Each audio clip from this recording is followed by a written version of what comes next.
श्री नंदेसरी विद्यालय के 10वीं कक्षा के छात्रों में शबरी केमिकल्स लिमिटेड की ओर से ट्रस्टी मोहन नायर की मौजूदगी में परीक्षा लक्ष्य साहित्य का वितरण करवाया गया। श्री नंदेसरी विद्यालय में छात्रों के भविष्य के लिए ट्रस्टी मोहन नायर और शबरी केमिकल्स लिमिटेड की ओर से एक सराहनीय कदम उठाया गया है। दरअसल स्कूल के 10वीं कक्षा के छात्रों में आज शबरी केमिकल्स कंपनी की ओर से परीक्षा लक्ष्य साहित्य का वितरण करवाया गया है। स्कूल के ट्रस्टी मोहन नायर की अगुवाई में और उनकी उपस्थिति में छात्रों में परीक्षा लक्ष्य साहित्य का वितरण हुआ।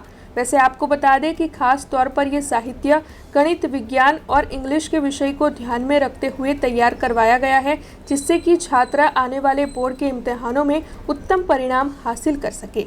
अजय नंदेश्वरी विद्यालय में ધોરણ 10માં બધા વિદ્યાર્થીઓને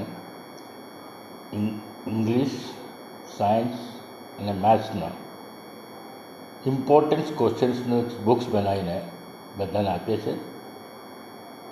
આમાં હેતુ એવું છે કે આ પેપર તમે લખો તો 100% પાસ થઈ જશે, એ પ્રમાણે ક્વેશ્ચન ગોઠવેલું છે। અમે વિદ્યાર્થીઓને બધાને ખાસ કીધેલું છે તમે આમ કરજો, આ કરવાથી બધા પાસ થઈ જશે। અમારી ઈચ્છા છે કે બધા પાસ થઈ જાય। हमसे जुड़े रहने के लिए हमारे YouTube चैनल को सब्सक्राइब करें और नई वीडियो की नोटिफिकेशन के लिए बेल आइकॉन को दबाएं।